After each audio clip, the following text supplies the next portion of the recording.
또 잭슨은 사복 차림으로 암행 순찰차를 타고 잠복 근무 중이었는데요. 암행 순찰차. 용의자 화이트에 대한 인상착의를 전달받고 현장 인근을 수색하다가 정말 어이없게도 히치하이킹을 하려는 화이트를 발견한 겁니다. 특기는 도끼로 제발등 찍기, 취미는 꼬리 밟히기. 허술해도 너무나 허술하고 엉성해서 범죄 행각이 금세 들통난 멍청한 범죄자들의 더맨더머 쇼. 이번 특종은 어설퍼서 죄송합니다 싶고 2탄입니다. 네, 본인들은 나름 똑똑하다 자부를 하며 완벽한 범죄를 꿈꿨지만요. 실상은 상식도 모르는 황당한 범행 수법. 또 너무나도 어이없는 발상으로 오히려 경찰에 딱 걸리고 말았습니다. 이번 특종 취재하는데 정말 꽁트 보는 줄 알았습니다. 이거 완전 뭐 제발 나 좀 잡아가셔 하는 수준도 있고요. 한탕하려는 허탄 생각 때문에 제대로 혼쭐난 이 허당 범죄자들의 좌충우돌 범행 현장을 따라가 봤습니다. 어설퍼서 죄송합니다 싶고 2탄 10일 공개합니다.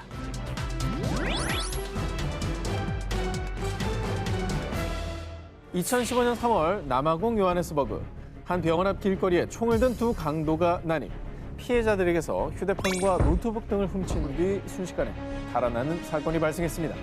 그런데 두 강도는 사건이 발생한 지 약 일주일 만에 검거됐는데요. 오, 근데 저기 되게 치안 안 좋은 데 아니었어요? 그렇죠. 검거가 어려울 텐데. 월드컵 때 방송국마다 가서 맞아. 당했는데 결국 해결 못하고 다 돌아왔잖아요. 네, 다 뺏겼다면서요. 자, 이들을 빠르게 체포할 수 있었던 건 두 강도가 벌인 결정적 실수 때문이었습니다. 화면 보기 무섭다 이제. 기자를 턴 거야? 아, 그것도 생방송 중에? 생방송 연결됐는데 기자를 턴 거야? 저기 얼굴이 그럼 생방으로 다 나간 거예요? 그렇죠. 진짜 물불을 안 가리는구나. 얼굴과 도둑질하는 현장까지? 아니 저 정도면은 본인을 잡으러 온 경찰도 털겠는데? 일로 와봐요.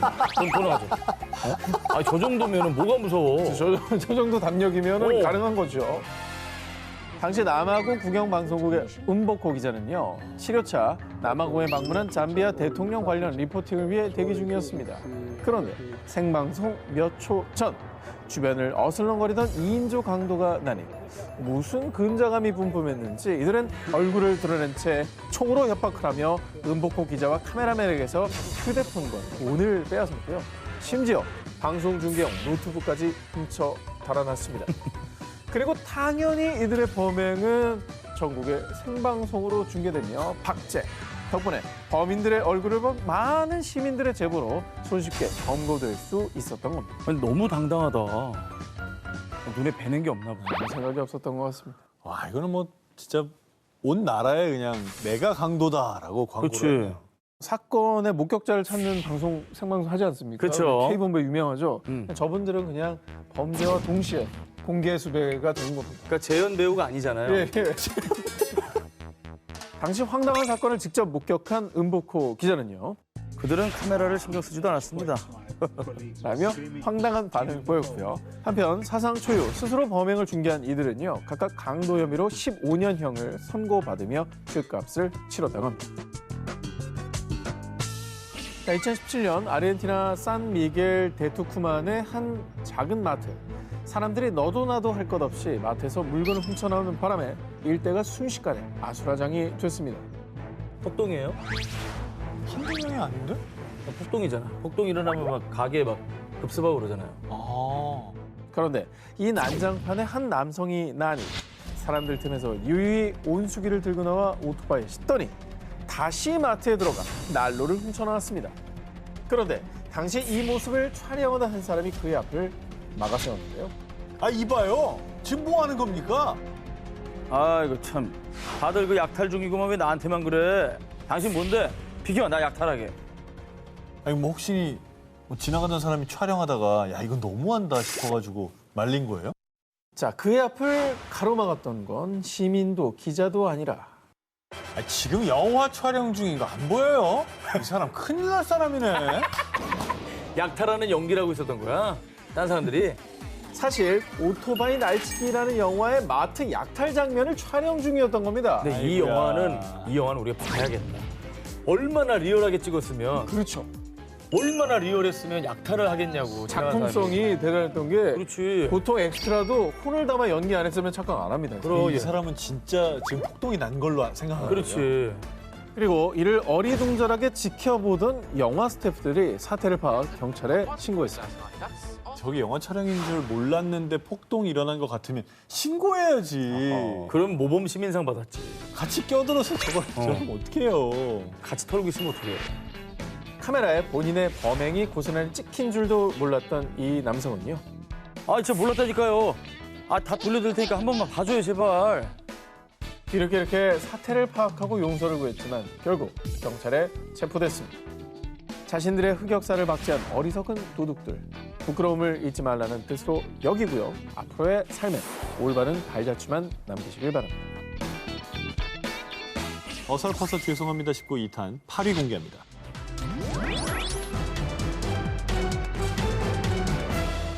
지난 3월 멕시코 모렐리아의 한 주택가. 얼른 여기로 와주세요. 사람 다 죽겠어요. 다급하게 구조 신고를 받고 현장에 출동한 경찰. 당시 한 남성이 무려 2시간 넘게 창살에 머리가 꽉 낀 채 고통에 몸부림치고 있었는데. 어우, 어떻게 저기 머리가 껴? No, eso ya 그런데 es más. 선생님 정말 감사합니다. 제 생명의 은인이세요. 뭐 해야 할 일을 했을 뿐인데요. 그럼 마저 할 일 하겠습니다. 당신을 체포합니다. 이것도 뭔 소리야. 도둑질하다가 창살에 머리 낀 거예요? 그리고 경찰이 구해준 거구나. 사실 구조된 남성 마틴은 절도범. 그가 범행을 저지른 곳은 저층의 집들이 밀집한 주택가로요. 건물 사이에 있는 마당의 계단을 통해 옥상으로 올라갈 수 있는 구조입니다. 근데 워낙 건물들이 밀집되어 있던 터라 계단으로 다른 집에 침입하지 못하도록 아예 창살로 봉쇄되어 있었습니다. 하지만 정말 미련하게도 마틴은 절도를 하기 위해 창살로 침입을 시도. 그만 창살에 꽉 끼어버리고 말았습니다. 그가 벗어나기 위해 발버둥을 치면 칠수록 오히려 꽉 끼어 고통스럽기만 할 뿐이었습니다. 자, 마틴은 무모한 짓을 벌인 대가로 무려 2시간 넘게 창살에 매달려 구조의 손길을 기다리는 신세가 됐고요. 그리고 주민들은 이 어이없는 모습을 보고 완전 덫에 빠진 쥐 같았다니까요. 비웃고 촬영까지 했습니다. 마틴에게 있어 영겁의 시간이 지난 뒤 당시 경찰은 절단기까지 동원해 겨우 그를 구조하는 데 성공. 기진맥진해진 마틴은 얌전히 경찰에 체포됐습니다. 경찰도 얼마나 웃겼을까? 경찰이 속으로 이렇게 살다 별 도망갈 힘이나 있겠어. 아이고야. 아니 저거는 뭐 어떻게 봐도 몸 빠져나갈 사이즈가 아닌데. 근데 경찰을 봤을 때 그 느낌이 어땠을까요? 일단 살았다일지 망했다일지. 근데 기뻤기도 했을 것 같아. 기쁘긴 하지 괴로우니까. 2시간 동안 저희 껴있어봐요. 괴롭죠. 이번에도 곤란한 상황에 놓인 벨기에 스튜핏한 도둑을 소개해드리겠습니다. 2018년 벨기에 림비로흐주 새벽 3시 야심한 시각에 작은 마트를 찾은 도둑 줄리안. 그는 순조롭게 음료수를 훔친 뒤 탐정이 뾰족한 창살을 설치해 놓으셨다. 참, 이 정도쯤이야 가뿐히 넘어가 주겠어. 흐차! 담장을 넘으려던 그때 줄리안은 뜻밖의 봉변을 당하고 말았는데요. 옷 찢어지나? 잠깐만 일단 마음의 준비하고. 뭐야? 자신이 만만하게 여겼던 창살에 그만 바지가 걸려 대롱대롱 거꾸로 매달린 신세가 된 그. 지금 발이 잡혀 있는 거예요? 발 쪽이? 그렇죠. 정의의 그리고- 사도가 잡은 거예요. 그리고 머리가 이렇게 뒤로 넘어가 있는 거고? 박쥐처럼 매달리게 된 거죠. 박쥐 체험이네요. 그런데 그에게 뜻밖의 행운이 찾아왔습니다. 아이고야, 아이고 어쩌다가 이런 꼴이? 아니 도와드릴게요. 우연히 줄리앙을 발견한 한 운전자가 그가 도둑인 줄은 꿈에도 모르고 친절을 베푼 건데요. 오, 자 그러면 이제 뭐 도둑이라고 얘기 안 하고 이제 좀 살려주세요 그러면 되는 거 아니에요? 그러니까. 벌 받아야 되는데 이거 어떻게 해? 일단 구해진 거예요. 어떻게 해? 여러분, 오늘의 주제가 뭡니까? 그의 멍청함 지수는 한도 초과, 무엇을 상상하든 그 이상이었습니다. 얌전히 집에 돌아간 줄 알았던 줄리앙은 또? 쟤 왜 저러니? 아, 야, 여러분 반복 재생 절대 아니고요. 대자비도 아닙니다. 인간의 욕심은 끝이 없고 같은 실수를 반복하듯 강도는 범행 현장에 다시 나타났습니다. 불과 2시간 후인 새벽 5시에 또다시 마트에 침입. 이번엔 맥주를 훔친 뒤 또 똑같은 담장을 넘으려다 또 바지가 걸리고 말았던 건데요. 아니 근데 어떻게 해야 저렇게 다리가 걸릴 수가 있어? 나 이거 1인 줄 알았는데. 1위 하려면 한 번 더 왔어요. 3번이나? 줄리 양은 어떻게든 벗어나기 위해 바지까지 벗어서 도망가려고 했지만 약 1시간 반을 거꾸로 매달린 뒤에서야 신고를 받고 출동한 경찰에게 구조됐고요. 당연히 그대로 경찰서로 직행. 이후에 바보 같은 줄리 양의 모습이 찍힌 CCTV 영상이 공개되며 사람들의 놀림거리가 되었습니다. 아, 이걸 한 번 그런 일을 겪었으면 오질 말았어야지 참. 죄를 저지르다 구조를 기다리는 신세가 된 범죄자들 두 스튜핏들에게 화사 씨가 할 말이 있다고 합니다. 어설퍼서 죄송합니다 19 2탄 6위를 공연. 모모에게 SOS한 강도. 2009년 7월 8일 오후 2시 15분경 미국 미시간주 세기노의 한 은행을 찾은 남성이 은밀히 은행 직원에게 쪽지를 전달했습니다. 여기 당장 돈 다 담아. 경찰에 연락하면 폭탄을 터뜨릴 거야. 은행 강도의 정체는 무려 13건의 중범죄를 저지르고 수감됐다가 불과 3주 전에 석방된 마크 화이트였습니다. 그는 은행 직원을 협박, 현금 약 120만 원을 챙겨 재빨리 달아났는데요. 다른 건 몰라도 폭탄 테러하겠다는 거 아닙니까 지금 은행에서. 절대 안 되죠. 빨리 잡아야지. 도망친 은행 강도 화이트는 마치 아무 일도 없었다는 듯이 은행에서 2블럭 떨어진 거리에서 손을 흔들며 히치하이킹을 시도합니다. 네? 아이, 저 쫓기고 있어요. 제발 태워주세요. 화이트는 마침 그의 앞에 멈춰선 차량에 무작정 올라탔고요. 뭐 갑자기. 차량을 갈취하려고 돌변 운전자를 덮쳤습니다. 뭐야, 운전자는 에이. 선의로 태워줬는데. 너무 죄질이 나쁘다. 이러면은 선의의 히치하이커들이 피해를 입어요. 이제 안 세워준다고. 안 세워주게 되지. 네. 아 무장강도라면서요. 큰일 났던 거 아닌가? 그런데 말입니다. 경찰이다. 꼼짝 말고 손 들어. 어? 설마 경찰차에 히치하이킹 한 건가요? 정말 삐뽀 설마? 삐뽀 여기 저 쫓기고 있어요. 빨리. 아, 진짜로? 당시 경찰 스콧 잭슨은 사복 차림으로 암행 순찰차를 타고 잠복 근무 중이었는데요. 암행순찰차. 용의자 화이트에 대한 인상착의를 전달받고 현장 인근을 수색하다가 정말 어이없게도 히치하이킹을 하려는 화이트를 발견한 겁니다. 결국 은행 강도 화이트는 범행을 저지른 지 5분 만 경찰에 체포됐습니다. 히치하이킹도 해필 뻔. 아니, 강도짓을 하고 나와가지고 도망갈 루트도 없이 히치하이킹을 하는 건 또 뭐예요, 그게? 경찰차에 제발로 탄 은행 강도 소식에 누리꾼들은 세상에서 가장 운 나쁜 은행 강도라며 비웃었고요. 화이트는 은행 강도 및 가짜 폭탄 제조 혐의로 35년형을 선고받았습니다. 근데 은행 강도 역사상 최단 기록이긴 할 것 같아요. 체포 기록 5분. 은행 강도계의 새로운 획을 그은 그러니까 분이죠. 이분은 따라잡기 힘들 것 같아. 앞으로도 은행 강도하고 히치하이킹은 안 하겠죠, 다들. 네. 불가능하죠. 어설퍼서 죄송합니다 19 2탄 5위를 공개합니다. 이곳에서 들킨 도둑들. 2013년 5월 미국 캘리포니아주 프레즈노의 한 경찰서로 걸려온 신고 전화. 경찰서죠? 전 911 신고센터 상담원인데요. 지금 자기 범행을 자수하는 사람이 있어요. 네? 자수요? 누가요? 지금 빨리 가주세요. 급해요.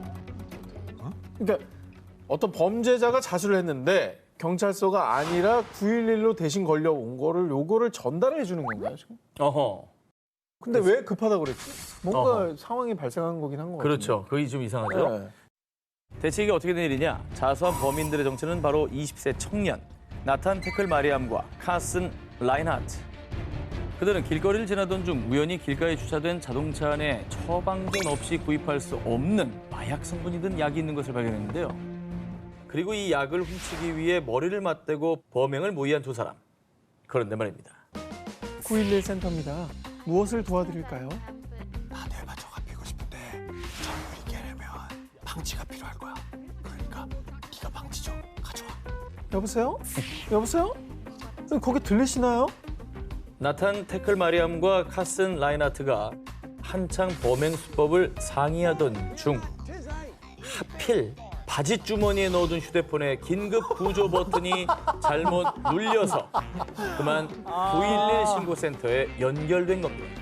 자기들끼리 얘기하는 소리였구나. 그러니까 범행 작당하는 걸 생방송, 생중계로 제보한 거죠. 어쨌든 둘이 그걸 모의하느라 지금 제가 했었던 그 상담원이 계속 좀 찾는 소리도 못 들었나 봐요. 그렇죠. 신고 전화를 받은 상담원은 수화기 너머로 들려오는 대화를 듣고 범죄 현장임을 곧바로 눈치챘고요. 바로 경찰에 신고했습니다. 그리고 잠시 뒤 수화기 너머로 와장창창 유리창이 깨지는 소리와 함께 아싸! 찾았다! 얼른 도망가자!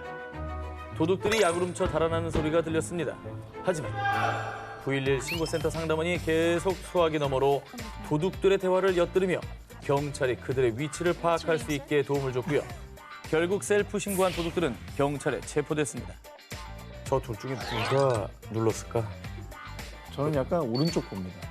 아, 그래요? 근데 얼마나 원망스러울까.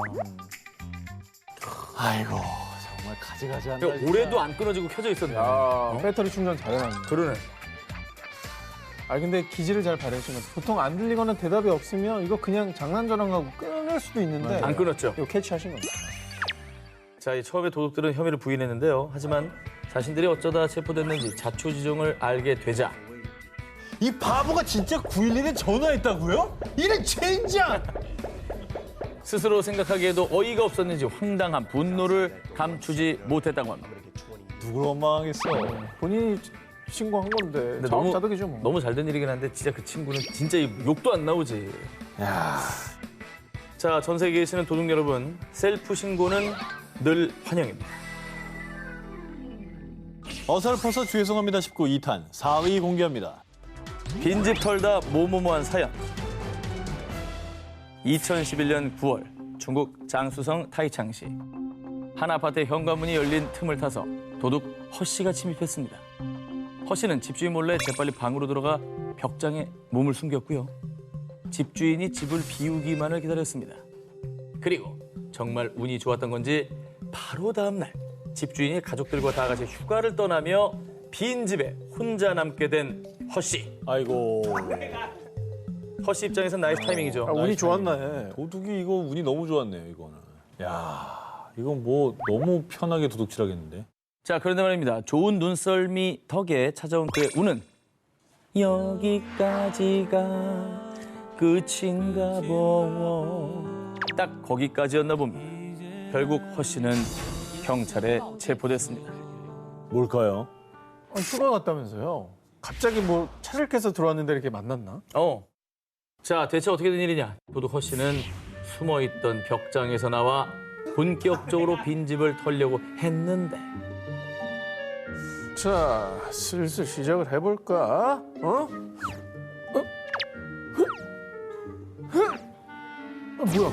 이거 안 열려 왜? 정말 황당하게도 방문이 안 열리는 겁니다. 사실 집주인이 휴가를 가기 전에 문단속을 철저히 하면서 허 씨가 숨어있던 방문까지 밖에서 걸어 잠갔던 것이죠. 와. 셀감이네, 셀감. 결국 허 씨는 집주인이 돌아올 때까지 무려 4일간 밥은커녕 물 한 모금 마시지 못한 채 방 안에 감금됐습니다. 와.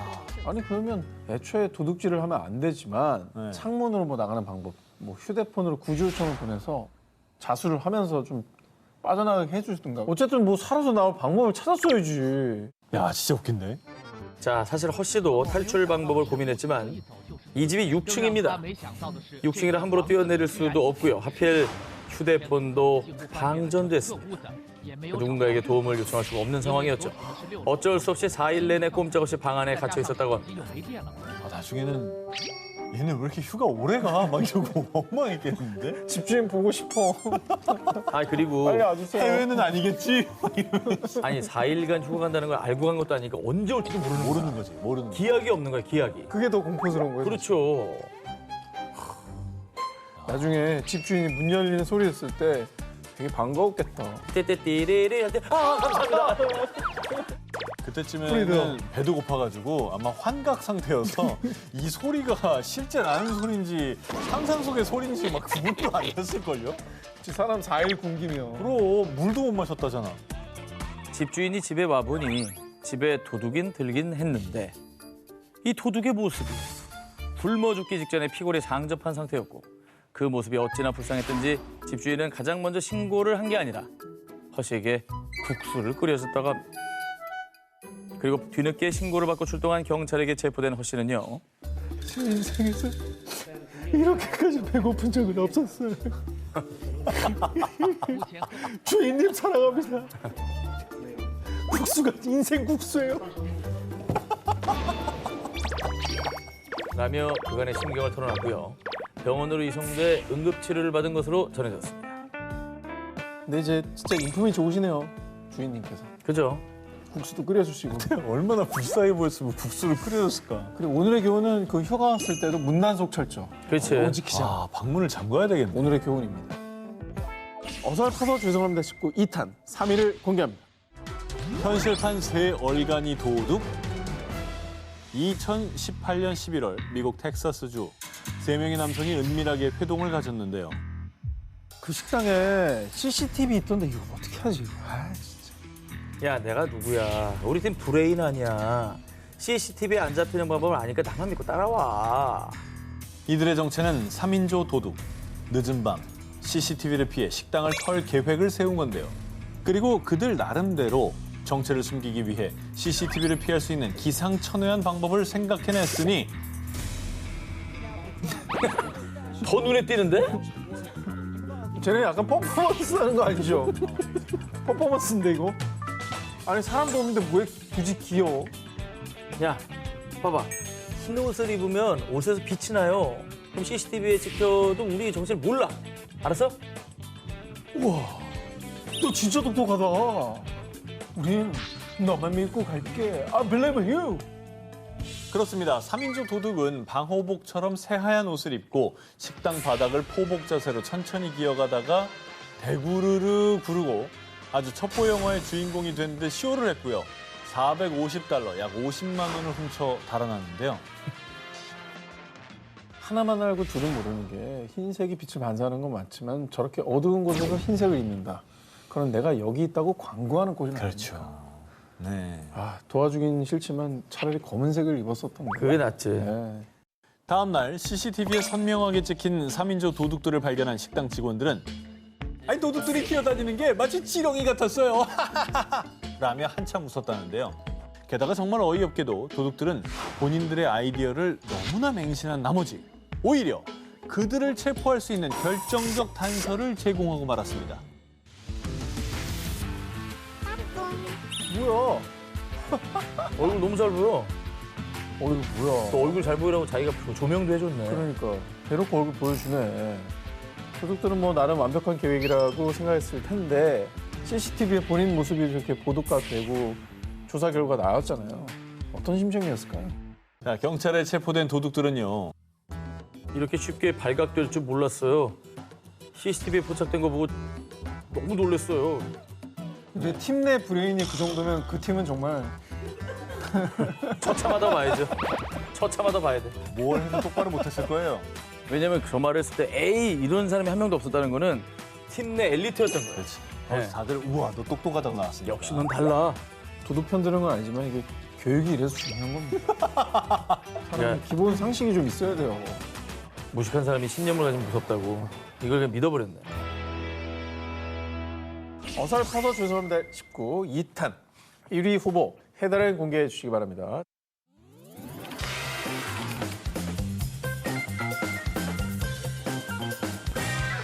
(2018년 10월) 벨기에 샤를루아의 한 전자담배 매장. 죄송하지만 지금은 돈이 없고요. 매장 문 닫을 때 다시 오시면 그땐 현금이 있을 거예요. 아 이제 바쁜데. 아 그럼 나중에 올 테니까 꼭 돈 준비해놔. 어? 예, 그때 오시면 3,000유로 드릴게요. 일단은 우리가 딱 떠올리는 거는 빚쟁이죠. 돈을 빌린 사람이 돈 받으러 온 사람한테 미안하다고 사과하고 이렇게 좀 그런 거 아닐까? 며칠까지 가져와. 또 요번에 마지막이야 말미야. 이런 상황? 사실 대화의 주인공들은 바로 매장 주인과 강도들이었습니다. 강도 이렇게 당당해. 그리고 뭐 맡겨놓은 사람처럼 왜 돈 달라 그래? 아니 그리고 나중에 다시 오라고 한 거야? 그렇습니다. 그럼 경찰과 함께 기다리면 되잖아요. 그 말을 믿고 돌아갔다고. 그렇죠. 들어보십시오. 이 화난 대낮에 DDA가 운영하는 매장에 들이닥친 6인조 강도단. 이들은 DDA에게 돈을 내놓으라며 협박했는데요. 하지만 DDA는 침착하게 현금이 많을 때 다시 오라고 강도들을 설득. 그리고 DDA의 진심 어린 설득에 홀라당 넘어간 6인조 강도단은 다시 돌아오리라 새끼손가락 보여주면서 약속 빈손으로 돌아갔다고 합니다. 아니 한 명이 아까 넘어갔더라도 5명이 야 거기 그게 말이 돼? 지금 그냥 이거 챙겨서 나가야지. 경찰 올 수도 있는데 이걸 다시 온다고 믿어? 이럴 사람이 한 명도 아니 없었다나? 그리고 빚쟁이도 저렇게 너그럽진 않아. 맞아. 뭘 또 1시간 반 뒤에 오라 그래? 이러지. 그런데 말입니다. 남자는 의리! 남아이런 중천금이라고 DDA 약속을 굳게 믿고 진짜로 2시간 뒤 다시 매장으로 돌아온 강도들. 야, 이거 생천주로 준비됐어? 아 너무 빨리 오셨네. 저희 6시 30분에 문 닫는다니까요. 1시간 뒤에 오시면 진짜 3,000유로 드릴게요. 아, 이거 밥 먹고 와야 되나? 야, 1시간 뒤에 다시 오자. 자, 설마 했는데 말 잘 듣는 강도들의 재방문에 당황한 DDA는 다시 한번 재치를 발휘해 강도들을 돌려보냈습니다. 아니, 저건 뻔뻔한 거야, 순수한 거야, 순진한 거야, 뭐야? 바보네 바보. 자, 그럼 1시간 후에 올까요? 오겠지. 받을 또 받아야지. 1시간 뒤인 오후 6시 30분. 6인조 강도단이 또 매장에 재방문. 하지만 이번에 그들을 기다리고 있었던 건 3,000유로가 아니라 잡았다 이놈들. 신고를 받고 출동한 경찰이었고요. 강도들은 그토록 애타게 기다리던 3,000유로를 손에 넣는 대신에 손목에 수갑을 철컹철컹 차야 했습니다. 나머지 5명 중에 아무도 반박을 안 하나? 그럴 때 이렇게 하는 거죠. 야, 그럴 사람이었으면 아까 이미 신고했지. 아, 형님 말이 맞네요. 두 번째 멀쩡한 거 봐. 저 생각이 짧았습니다. 아, 죄송합니다. 집단 지성의 힘이네요. 1999년 절도 전과 상범이었던 도둑 김모 씨는 물건을 훔치기 쉬워 보이는 서울 상계동의 한 비닐하우스에 침입합니다. 근데 비닐하우스 훔치는 사람들 그렇게 많대요. 저기 맞아요. 이제 보안도 잘 안 돼 있고 그러니까. 허술하니까. 예. CCTV도 잘 없고 그러니까. 이제 보통 그런 거면 훔칠 게 별로 없다고 생각하니까 허술한 거 아닙니까? 그런데 말입니다. 김 씨가 비닐하우스에 들어서자마자 그의 얼굴 쪽으로 날아든 것이 있었으니 얼굴 쪽으로 뭐가 나요? 바로 누군가의 주먹이었습니다. 알고 보니 김 씨가 들어간 것은 폭력전과 팔범이었던 이모 씨의 집이었죠. 도둑 김 씨는 영문도 모른 채 펀치 세례를 받다가 물건을 훔치기는커녕 되려 14만 원을 뺏겼는데요. 뛰는 놈 위에 나는 놈. 근데 그분도 쫓아낸 게 아니라 삥을 뜯었어. 삥을 뜯었어. 알아서 온 거야, 알아서. 너 신고 안 할 테니까 가진 거 내놔. 문제는 이게 끝이 아니라는 겁니다. 잠자는 사자의 코털을 잘못 건드린 대가는 너무나 컸습니다. 며칠 뒤 폭력배 이 씨는 도둑 김 씨의 집까지 찾아갑니다. 그래서 현금 28만 원의 전세 계약서 그리고 집 열쇠까지 갈취. 그뿐 아니라 훔쳐온 작물을 처리해주던 김 씨의 친구 박 씨까지 찾아가 협박. 16만 원과 5천만 원 상당의 외제 스포츠카까지 강탈했습니다. 야, 이 정도 보복이면은 아니 그 작물 처리해주던 친구도 갑자기 얻어맞고선 차도 뺏기고 했다니까. 아니 장물함이 나쁜 사람이지. 나쁜 사람이. 나쁜 사람이지. 근데 이제 그러고 나서 자기 친구한테 그 집 왜 갔어? 근데 솔직히 누구를 원망해? 자기도 잘못했는데. 그럼. 그래. 그러니까 이게 신고 못할 상황인데 이게 어떻게? 아니 이 결론이 정도는 났을지가. 신고해야지 계속 뺏길 것 같은데. 결국 도둑 김 씨는 이 씨의 괴롭힘을 견디다 못해 제발로 경찰서에 찾아가 신고를 했습니다. 경찰에 붙잡힌 폭력배 이 씨는 당당하게 이런 말을 남겼다고 합니다. 아니 우리가 아니라 쟤들이 도둑이라니까요. 나도 피해자라고요. 이게 뭐 누가 더 낫고 말고의 문제가 아니죠. 다 가해자, 다 가해자. 둘 다 가해자죠. 자, 오늘의 데스크 경기남부경찰청의 강승구 경위님을 영상으로 연결해 보겠습니다. 안녕하세요. 안녕하세요. 네, 안녕하세요. 네, 저희 오늘 기사에 대한 총평을 부탁드리겠습니다. 경찰로서 항상 극악무도한 범죄자들을 많이 마주치곤 했는데요. 이번에 이 어리버리하고 허술한 범죄자들의 행동을 보면서 정말 황당하면서도 웃음이 났습니다. 한편으로는 죄를 지으면 어떻게든 법의 심판을 받게 된다는 진리를 확인할 수 있는 시간이었습니다.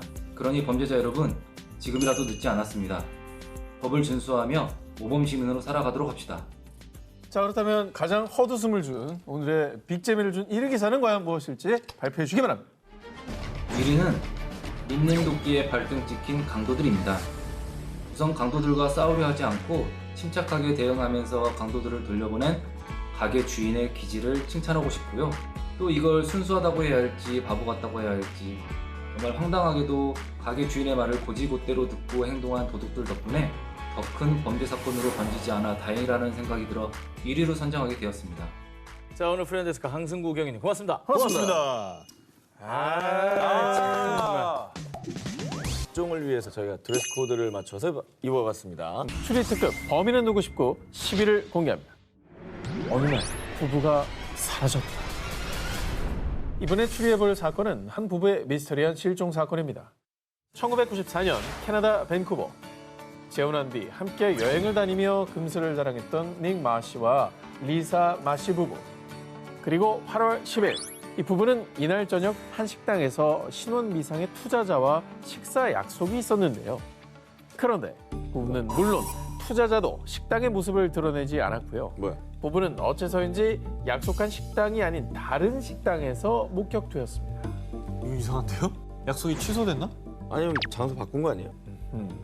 자, 그런데 다음 날 아내 리사가 본인과 남편의 직장에 며칠 동안 자리를 비우겠다고 전화한 것을 끝으로 부부는 깜짝같이 실종됐는데요. 당시 리사의 동생이 부부의 집을 찾았을 땐 문이 잠겨있지 않은 채 자동차와 여권이 그대로 있었고요.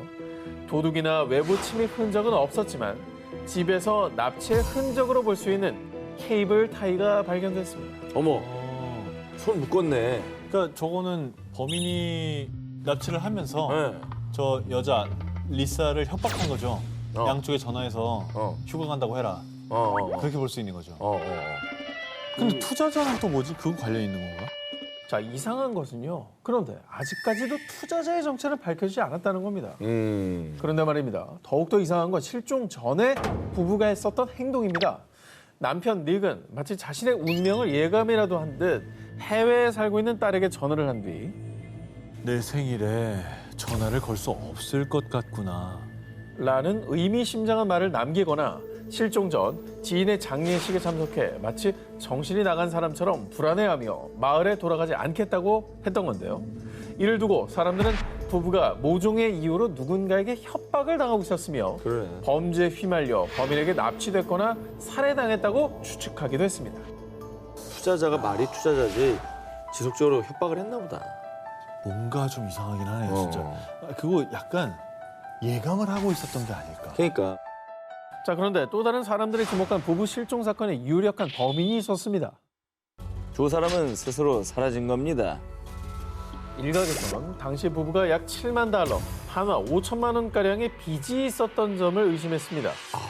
그리고 경찰과 사립탐정에 따르면 부부가 실종 3개월 전에 카리브해의 케이맨 제도에서 계좌를 개설한 뒤 돈을 예치했으며 유언장을 작성했던 것으로 밝혀졌는데요. 그래서 일부 사람들은 금전적인 이유로 부부가 종적을 감추었고 어디선가 살아있을 거라고 추측하기도 했지만요. 하지만 범인이 누구인지는 아직도 밝혀지지 않았습니다. 그 케이맨 제도인가 거기 조세피난 처. 굉장히 유명한 곳이죠. 유명한 데잖아요. 네. 근데 범인이 타인이든 아니면 부부 스스로가 뭔가 돈에 얽힌 사건이든 어느 쪽이든 간에 네네. 이 실종을 꾸몄다라는 거잖아요. 그렇죠. 어느 쪽이든지 이거는 좀 중대한 사건인 건 분명한 거죠. 자, 과연 부부는 범인에 의해 범죄 사건에 연루된 걸까요? 아니면 정말 스스로 범인이 되어서 희대 실종극을 벌인 걸까요? 추리 특급 범인은 누구 19 9일 공개. 누가 나탈리 우드를 죽였는가? 1950년에서 60년대 할리우드가 사랑한 스타 나탈리 우드. 아역 배우 출신으로 영화 이유 없는 반항, 웨스트 사이드 스토리 등 주옥 같은 명작을 남기며 큰 사랑을 받았는데요. 하지만 나탈리 우드는 1981년 11월 29일 캘리포니아 카탈리나 섬의 바닷가에서 변사체로 발견. 그리고 그녀의 죽음은 할리우드 최대 미스터리 중 하나로 남아 있습니다. 코난이 갔던 곳이니까 추리하는데 아주 도움이 많이 되겠는데요. 제가 지형을 정확히 알고 있거든요. 그렇지. 위치도 정확히 알고 있어요. 제가 지형적인 좀 뭔가 잘 아니까 내 기대하겠습니다. 바닥에 다 있습니다. 예. 그러면은 타살당한 건가요? 범인을 못 잡았던 거잖아요. 그럴 수도 있는데 이게 문제는 타살인지 아닌지도 모른다는 겁니다. 일단 사건 당시 경찰은 나탈리 우드가 술을 마시고 보트에 올라타려고 하다가 실수로 물에 빠졌고 결국 익사한 것으로 판단했습니다. 하지만 평소 물을 무서워하던 그녀가 혼자 보트를 타려 했다니 지인들은 쉽게 납득하지 못했습니다. 그런 가운데 나탈리 우드가 사망한 지 29년이 지난 2010년 그녀의 동생인 라나 우드가 나탈리 우드의 남편인 배우 로버트 와그너를 살해 용의자로 지목했습니다. 왜 갑자기? 한참 지나서 타살이었다 이거예요? 29년 지나서. 뭔가 남편이 살해했다는 증거가 나왔나? 사건이 일어난 그날 나탈리 우드가 자신과 연문설이 난 배우 크리스토퍼 워컨을 요트로 초대. 이로 인해서 남편인 와그너와 부부싸움을 했습니다. 그런데 사고였어. 믿어줘야 돼. 사고였다고. 라나 우드에 의하면 나탈리 우드가 사라진 시각에 와그너가 자신의 방에 찾아와서요. 변명을 했다고 합니다. 게다가 아내가 사라졌는데 와그너는 열심히 찾지도 않고 신고도 제때 하지 않았어요. 요트 선장 역시 우드가 실종된 직후 남편 와그너의 행동이 수상했다고 증언했습니다. 그러면 그 삼각관계? 치정이네요, 치정. 근데 이제 문제는 이게 너무 시간도 많이 지났고 심증인 거죠. 그렇지. 증거가 있어야지. 네. 부검 보고서에 따르면 우드의 몸에 무려 24개의 멍이 있었답니다. 아, 멍이 있었어. 네, 그런데 이 멍들이 물에 빠지기 전에 생긴 거라고 합니다. 싸웠네, 몸싸움했네. 어떻습니까? 그 바다 안에 뭔가 멍이 많이 생길 만한 어떤 지형이랄지 그런 게 있습니까? 산호가 많다든지. 아, 산호는 전혀 없고요. 일단 물이 좀 짠 편이에요. 그리고 제대로 주는데 그래서 경찰은 이 점에 주목해서 2011년 나탈리 우드 사망 30년 만에 재수사에 돌입했는데요. 하지만 남편이었던 와그너에 대한 별다른 혐의점을 찾지 못한 경찰. 시간이 너무 아쉽다. 그러니까. 미리 좀 했어야 왜 돼. 여태 안 하고 있다가 저래? 아휴.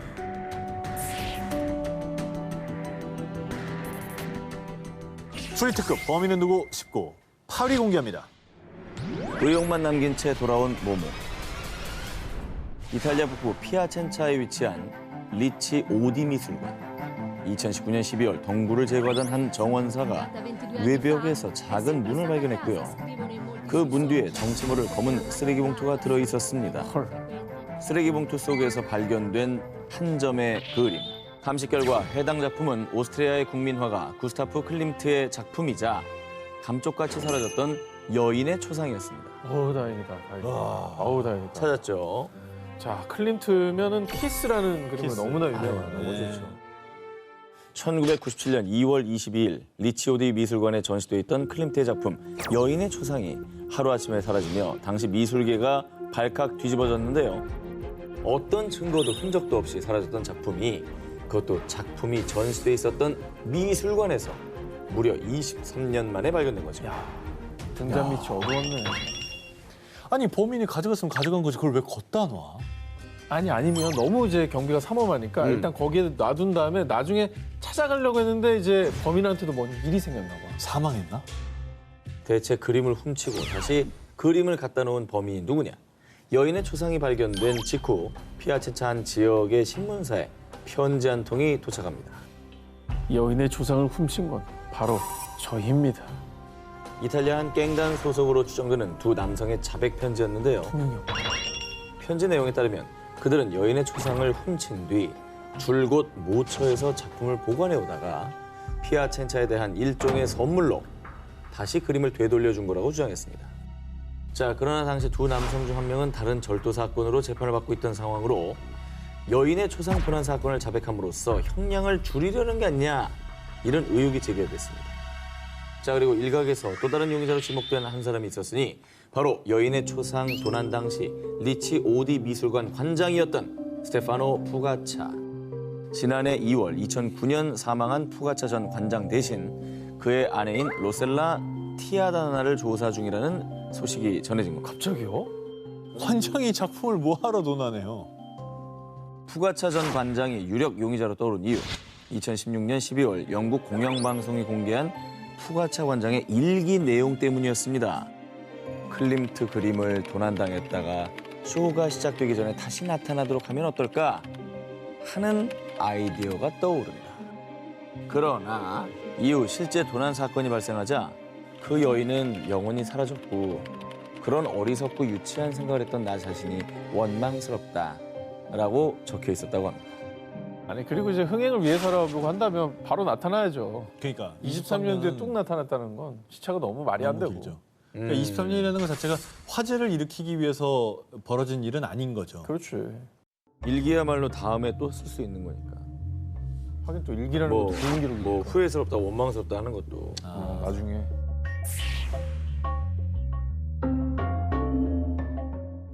추리특급 범인은 누구 19 7위를 공개합니다. 제이미슨 가족 실종 미스터리. 2009년 10월 8일 미국 오클라호마주의 유폴라에 거주하던 제이미슨 가족이 새로 이사할 지역을 알아보기 위해 다 같이 집을 나선 뒤 감쪽같이 실종되는 사건이 발생. 그로부터 8일 뒤 가족이 살던 마을로부터 약 1시간 떨어진 곳에서 제이미슨 가족의 트럭이 발견됐고요. 트럭 안에는 부부가 사용하던 휴대폰과 자동차 열쇠, 현금 약 3,600만 원이 발견됐지만 제이미슨 가족의 모습은 어디에도 보이지 않았습니다. 뭐 현금을 3천만 원씩이나 차에다 넣고 다녀요? 근데 이런 생각 안 해야 되는데 안타깝지만 집단 자살? 허허. 집단 자살? 돈을 놓고 새로운 집을 찾으러 다니는 와중에? 실종된 제이미슨 가족을 찾기 위해 몇 달간 100여 명의 인력과 탐지견 또 헬리콥터까지 동원됐지만 수색 실패. 그들의 행방에 대한 그 어떤 단서도 찾을 수 없었는데요. 그로부터 4년이 지난 2013년 11월 제이미슨 가족의 트럭이 발견된 곳과 약 4.8km 떨어진 산비탈에서 제이미슨 가족의 시신이 발견됐습니다. 당시 남편인 바비 제이미슨의 두개골에서 의문의 구멍이 발견됐지만 시신이 심하게 부패해 정확한 사인은 알 수 없었는데요. 총상인가요? 두개골에 구멍이면? 거의 그렇겠죠. 근데 이게 시신이 좀 빨리 발견됐어야지 뭐 사인을 알 텐데 지금은 그 구멍 가지고도 알 수 있는 게 되게 제한적인 거죠. 네. 이들의 의문스러운 죽음에 다양한 추측이 제기됐습니다. 혹시 숲에서 길을 잃고 죽은 거 아닐까요? 하지만 새 집을 알아보러 가던 중이던 그들이 갑자기 차에서 내려 숲에 들어갈 이유는 없습니다. 그런 가운데 제이미슨 가족을 지켜본 주변인들은요. 제이미슨 부부가 실종되기 몇 주 전부터 마치 마약에 중독된 듯 굉장히 초췌해 보였다고 하는데요. 마약이구나. 당시 이 사건을 조사하던 경찰은 그들이 살던 집 앞에 설치되어 있는 CCTV 녹화 영상 속에서 마치 무언가에 홀린 듯 아무런 대화 없이 무표정으로 짐을 옮기는 부부의 모습을 발견하기도 했습니다. 마약 거래 그 대금인가 보다. 자, 경찰 또한 마약의 가능성을 의심하고 집과 트럭을 모두 수색해봤지만 이들이 불법 약물을 복용했다는 증거는 찾지 못했습니다. 그리고 이 사건을 더욱더 미궁 속에 빠뜨린 목사 지인의 충격적인 증언. 그 부부 그 집에서 귀신이 보인다고 하더라고요. 제이미슨 부부가 집에 귀신이 있다며 이사를 가야 한다고 했다는 겁니다. 쫓기든 나왔다. 그렇죠. 쫓기든 나왔을 수 있겠다.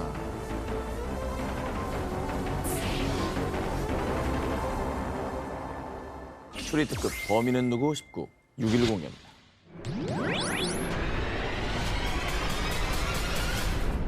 (1989년 5월) 2세 크리스토퍼 댄스비 실종. 1989년 8월 19개월 셰인 워커 실종. 미국 뉴욕시에서 실종된 두 아이. 아휴, 아이들은 무려 32년이 지난 지금까지도 엄마의 품으로 돌아오지 못했습니다. 아 어디인가 좀 살아있으면 좋겠다. 너무 어린아이들이다. 아니 뉴욕시에서 같은 해 또 비슷한 시기에 어린아이들이 실종된 거네요. 그러니까요. 그런데 이 두 사건은 마치 누군가 목적이라도 있는 듯 이상하리만큼 공통점이 많았습니다. 먼저 첫 번째 공통점, 실종된 두 아이는 모두 흑인 남자아이. 그리고 두 번째 공통점은 실종된 크리스토퍼와 셰인 모두 같은 아파트에 살고 있었으며 똑같은 할렘가 놀이터에서 잠깐 사이 실종됐고요. 세 번째 공통점은 두 아이가 실종된 날이 모두 목요일 오후 5시에서 7시 사이였다는 겁니다. 뿐만 아니라 두 아이 모두 실종 전 한 남매와 놀고 있는 모습이 포착됐는데요. 특히 쉐인의 경우 실종 당일 쉐인의 어머니가 거절했음에도 남매가 끈질기게 함께 놀게 해달라고 졸랐다고 합니다. 진짜? 그리고 쉐인의 어머니가 마지못해 이를 허락하고 난 뒤 한 남성이 그녀에게 접근.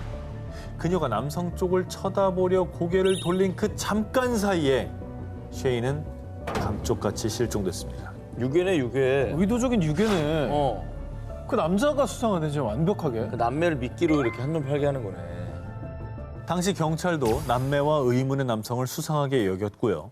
남매의 부모님과 해당 남성을 조사했지만 이들이 아이들을 납치한 정황이나 범인이라는 증거는 없었습니다.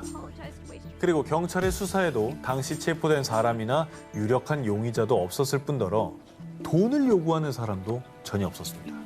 유괴범이면 100% 돈 요구 아닌가요? 왜 들어간 거죠, 그럼? 근데 뭐 돈도 요구 안 했고 나타나지도 않았다고 한다면. 인신매매인가? 아, 근데 너무 어리잖아요.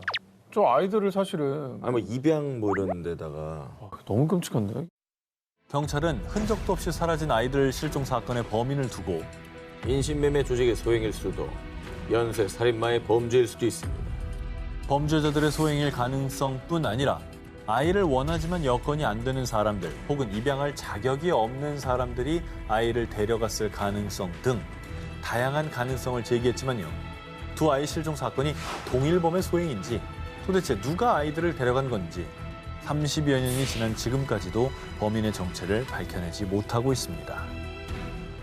이어서 이번엔 인도네시아에서 있었던 아동 실종 사건의 범인을 추리해 보겠습니다. 지난해 10월 18일 인도네시아 수마트라 섬 랑캇군의 한 마을.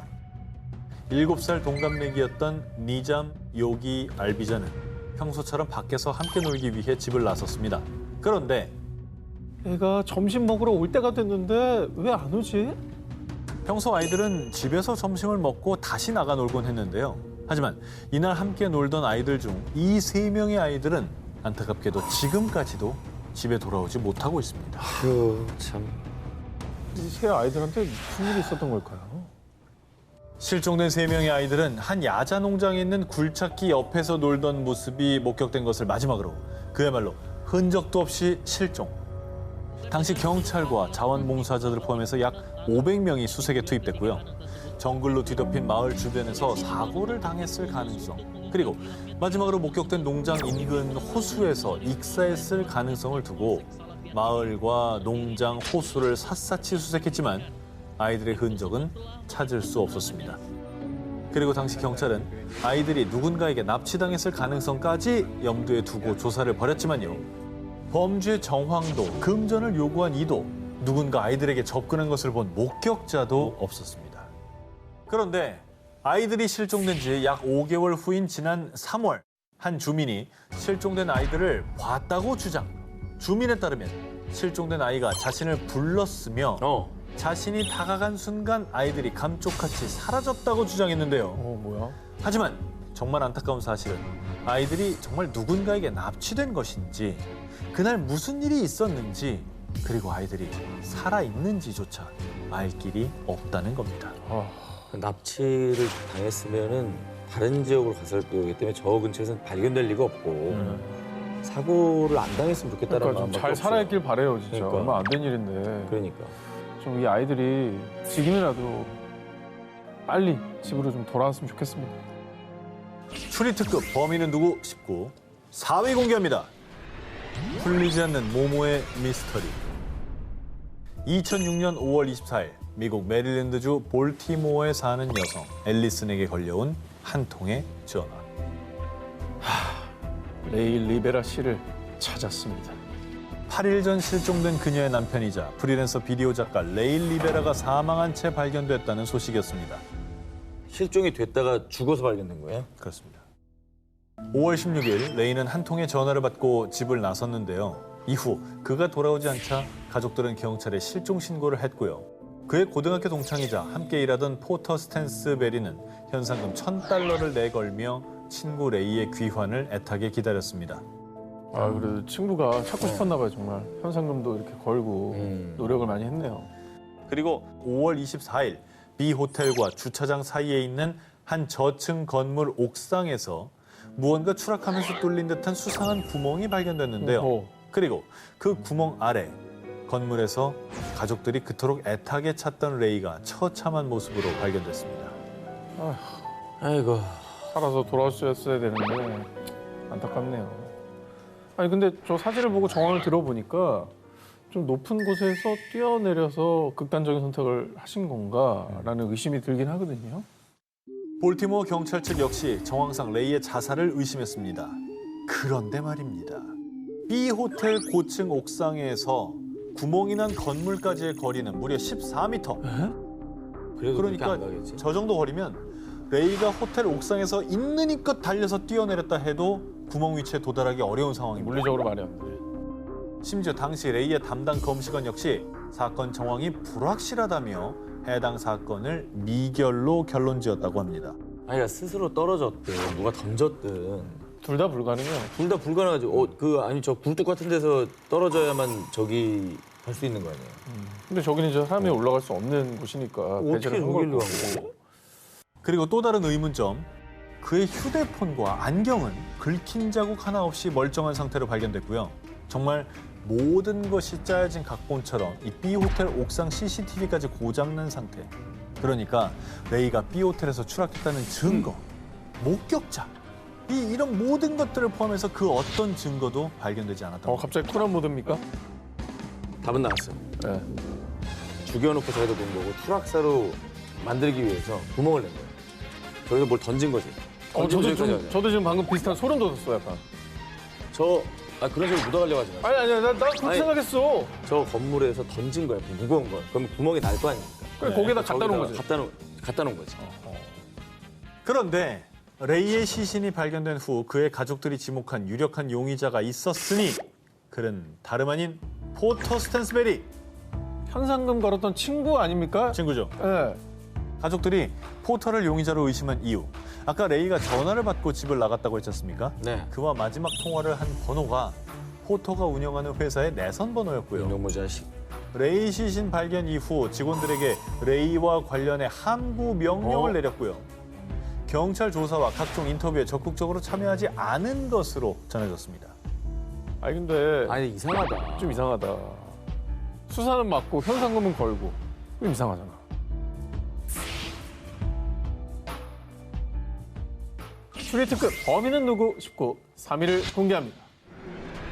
일본 연쇄 모모 사건. 1992년 6월에서 7월 사이 2달간 일본 오사카 센난군 구마토리정에서 거주하는 젊은 남녀 5명이 잇따라 사망하는 사건이 발생했습니다. 이 사건들은 놀랍게도 누군가에 의해 살해된 것은 아니라 스스로 목숨을 끊은 연쇄 자살 사건이었는데요. 하지만 그저 단순 자살로 치부하기엔 미심쩍은 부분들이 너무나 많아서요. 20년이 지난 지금까지도 여전히 미스테리로 불리는 사건입니다. 아니 자살인 게 명확하지 않다니요? 아하, 그러니까 뭔가 애매한 부분이 있었나 봐요. 그렇죠.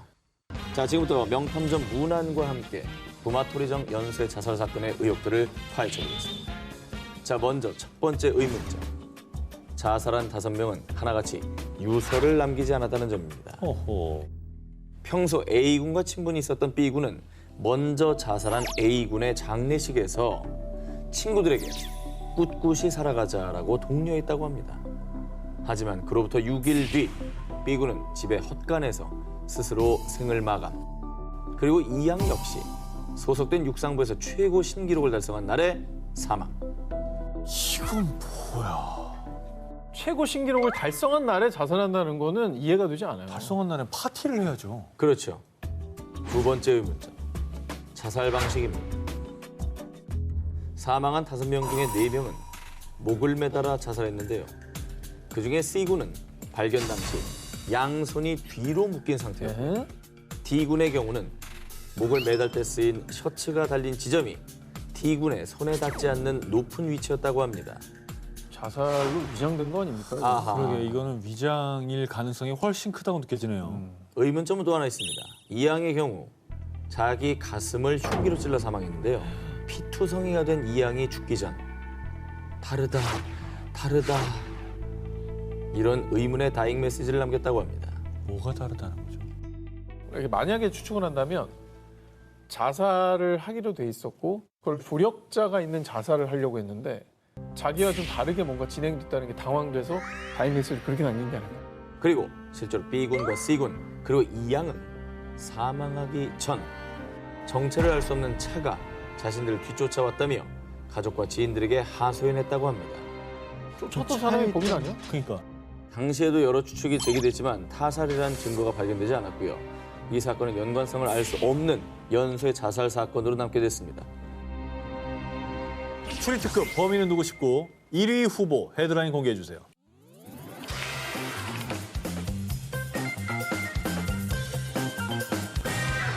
캐나다 브리티시 컬럼비아주 서리시에 거주하는 로버트 데니스 블레어 애덤스. 그는 건축회사에 다니는 평범한 30세 남성이었는데요. 그런데 애덤스 진정해. 요즘 무슨 일 있어? 아니야. 신경 쓰지 마.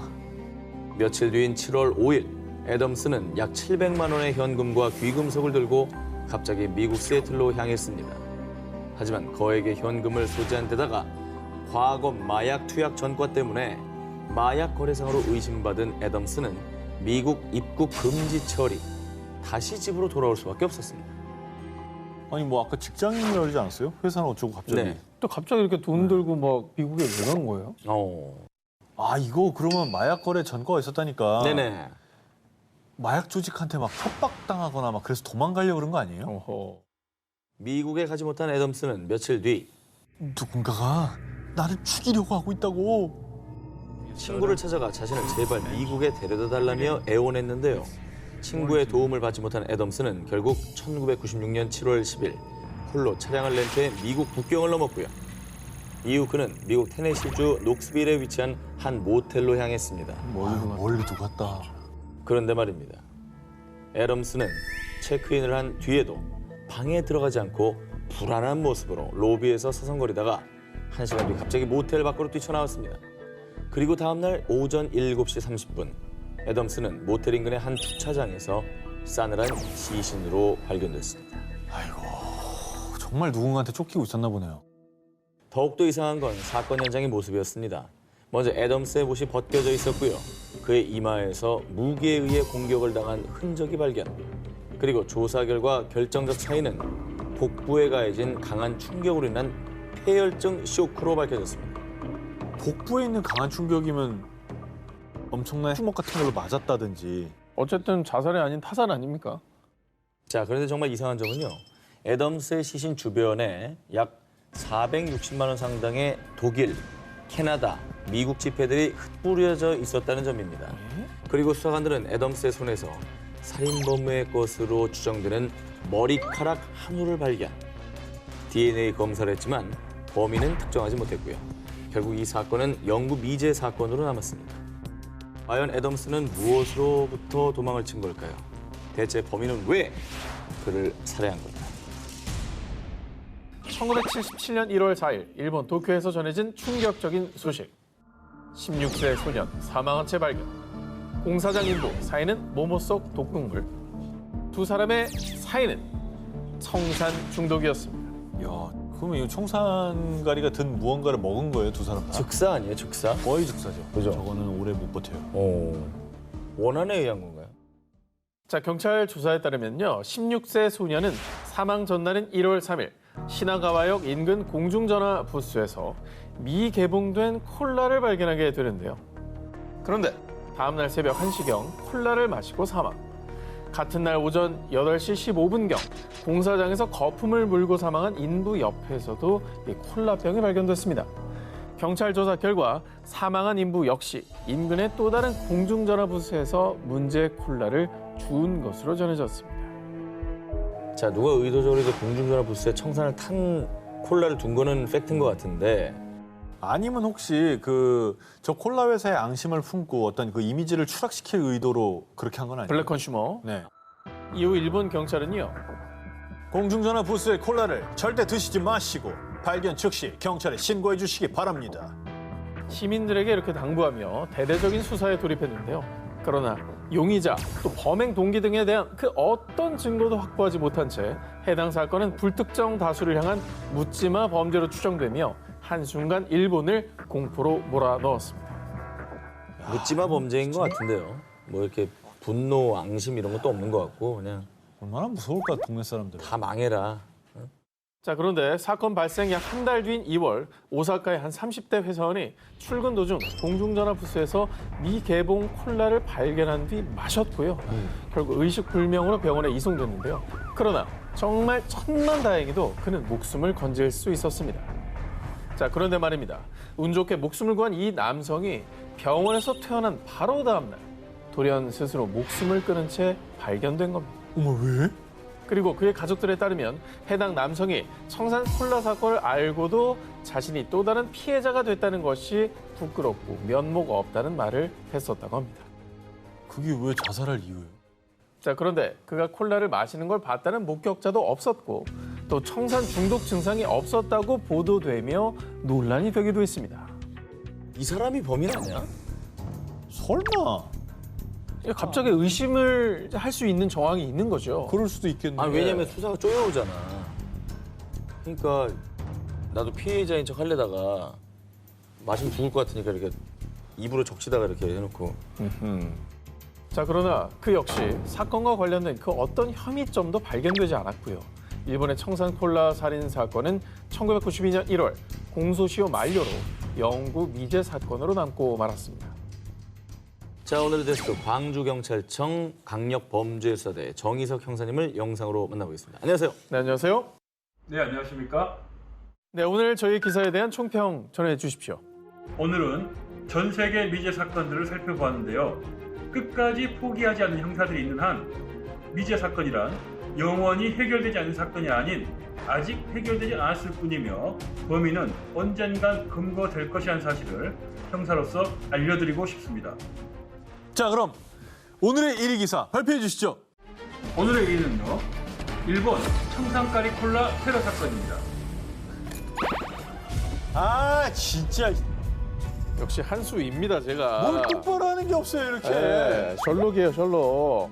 가장 위험하고 해결하기 어려운 사건이 묻지마 범죄라고 부르는 무동기 범죄입니다. 이런 사건은 누구나 피해자가 될 수 있기 때문에 다른 피해자가 발생하지 않도록 범인을 꼭 검거해야 하므로 오늘의 1위로 선정했습니다. 자, 오늘 프리한 데스크 정희석님 고맙습니다. 고맙습니다. 아 축하합니다.